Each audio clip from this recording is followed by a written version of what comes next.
Menjadi murid adalah panggilan bagi setiap kita orang-orang yang percaya kepada Yesus Kristus. Ada banyak orang yang mengaku dirinya adalah murid, tetapi tidak sungguh-sungguh percaya kepada Tuhan Yesus. Mereka hanya mengagumi Tuhan, tetapi tidak ingin mengikuti jejak kehidupan Yesus dan tidak bersedia dibentuk oleh Tuhan.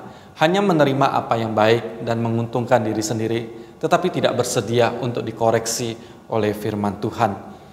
Saudara-saudara, Yesus tidak mencari massa atau orang-orang yang banyak, atau orang-orang yang hanya mengagumi Dia saja. Yesus mencari murid-murid yang bersedia untuk dibentuk menjadi serupa dengan dirinya. Hal ini tercatat di dalam Yohanes pasal 6 ayat 60 sampai 71. Saya akan membacakan bagi kita semua. Sesudah mendengar semuanya itu, banyak dari murid-murid Yesus yang berkata, "Perkataan ini keras, siapakah yang sanggup mendengarkannya?" Yesus yang di dalam hatinya tahu bahwa murid-muridnya bersungut-sungut tentang hal itu berkata kepada mereka, "Adakah perkataan itu menggoncangkan imanmu? Dan bagaimanakah jikalau kamu melihat anak manusia naik ke tempat di mana ia sebelumnya berada? Rohlah yang memberi hidup, daging sama sekali tidak berguna. Perkataan-perkataan yang kukatakan kepadamu adalah roh dan hidup. Tetapi di antaramu ada yang tidak percaya. Sebab Yesus tahu dari semula siapa yang tidak percaya dan siapa yang akan menyerahkan Dia. Lalu Ia berkata, sebab itu telah kukatakan kepadamu, tidak ada seorang pun dapat datang kepadaku kalau Bapa tidak mengaruniakannya kepadanya." Mulai dari waktu itu banyak murid-muridnya mengundurkan diri dan tidak lagi mengikuti Dia. Maka kata Yesus kepada ke-12 muridnya, "Apakah kamu tidak mau pergi juga?" Jawab Simon Petrus kepadanya, "Tuhan, kepada siapakah kami akan pergi? Perkataanmu adalah perkataan hidup yang kekal, dan kami telah percaya dan tahu bahwa Engkau adalah yang kudus dari Allah." Jawab Yesus kepada mereka, "Bukankah aku sendiri yang telah memilih kamu yang 12 ini? Namun seorang di antaramu adalah iblis, yang dimaksudkannya ialah Yudas, anak Simon Iskariot, sebab dialah yang akan menyerahkan Yesus. Dia seorang di antara ke-12 murid itu." Saudara-saudara, bagian ini menjelaskan bahwa orang-orang yang ingin menjadi murid-murid Yesus itu bersungut-sungut dan mereka sulit menerima perkataan Yesus karena perkataan Yesus keras. Mengapa keras? Karena mereka tidak mengerti Yesus sedang berbicara tentang dirinya sebagai roti hidup dan domba Paskah yang harus dimakan oleh umat Tuhan agar mereka luput dari maut. Namun orang-orang yang mendengarkan perkataan Yesus mengartikan perkataan Yesus secara literal. Bagi mereka tidak mungkin memakan daging manusia, itu adalah kanibalisme. Mereka tidak menyadari bahwa Yesus sedang berbicara tentang hal-hal yang rohani yang diajarkan di dalam kitab suci. Oleh sebab itu Yesus menegaskan bahwa hal yang disampaikan itu belum seberapa bila dibandingkan dengan kejutan yang akan mereka alami kelak ketika mereka mengetahui kebangkitan dan kenaikannya ke surga. Yesus berkata, "Dan bagaimanakah jikalau kamu melihat anak manusia naik ke tempat di mana ia sebelumnya berada?" Yesus mengetahui di dalam hatinya bahwa para murid tidak menerima akan apa yang ia sampaikan. Mereka tidak dapat membedakan mana yang bersifat rohani dan yang bersifat jasmani. Sama seperti pembicaraan Yesus kepada Nikodemus di pasal ketiga, di mana Nikodemus juga tidak memahami apa arti dilahirkan kembali. Ia bertanya, bagaimanakah mungkin seorang dilahirkan kalau ia sudah tua? Dapatkah ia masuk kembali ke dalam rahim ibunya dan dilahirkan lagi?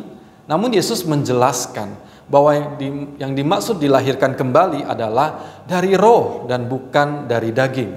Oleh sebab itu dengan cara yang sama Yesus berkata kepada orang-orang yang mengikuti Dia, "Rohlah yang memberi hidup, daging sama sekali tidak berguna. Perkataan-perkataan yang kukatakan kepadamu adalah roh dan hidup." Walaupun Yesus telah menjelaskan, namun mereka tetap tidak percaya. Yesus sendiri mengetahui hati mereka sejak semula, siapa yang tidak percaya dan siapa yang akan menyerahkan Dia. Yesus berkata bahwa tidak ada seorang pun yang dapat datang kepadaku kalau Bapa tidak mengaruniakannya kepadanya. Dengan kata lain, setiap orang yang datang kepada Yesus bukan dari inisiatif manusia, tetapi inisiatif Tuhan yang memberikannya. Pada saat itu mereka mulai mengundurkan diri dan tidak mengikuti Dia lagi. Tetapi saudara-saudara, Yesus tidak khawatir akan hal itu. Dia tidak khawatir akan orang-orang banyak yang meninggalkan dia, karena Yesus tidak mencari massa, tetapi ia mencari murid yang sejati. Sesudah orang banyak itu mengundurkan diri, maka tinggallah 12 murid yang tidak pergi. Dan Yesus bertanya dan menguji mereka. Yesus bertanya, apakah mereka akan mundur juga? Namun Petrus menjawab, Tuhan, kepada siapakah kami akan pergi? Perkataanmu adalah perkataan hidup yang kekal, dan kami telah percaya dan tahu bahwa Engkau adalah yang kudus dari Allah. Jawab Petrus ini menegaskan bahwa tidak adalah pribadi lain yang mereka percaya selain Yesus yang berasal dari Allah. Petrus mengenal siapa Yesus, namun Yesus memberitahu mereka bahwa ini adalah inisiatif dan pekerjaan dari Allah dan bukan berasal dari pemikiran atau inisiatif manusia. Melalui perkataan ini kita diingatkan bahwa seorang murid bukanlah hasil karya manusia, tetapi karya Allah.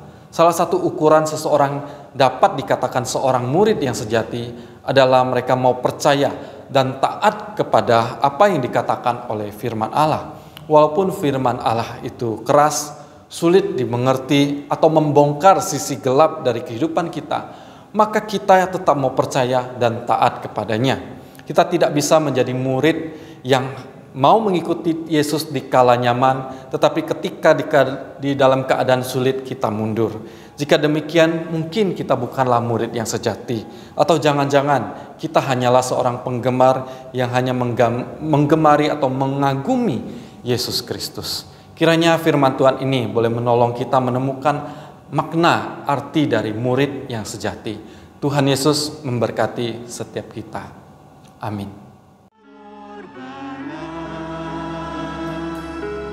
Anak kudus menjadi korban, rasa besar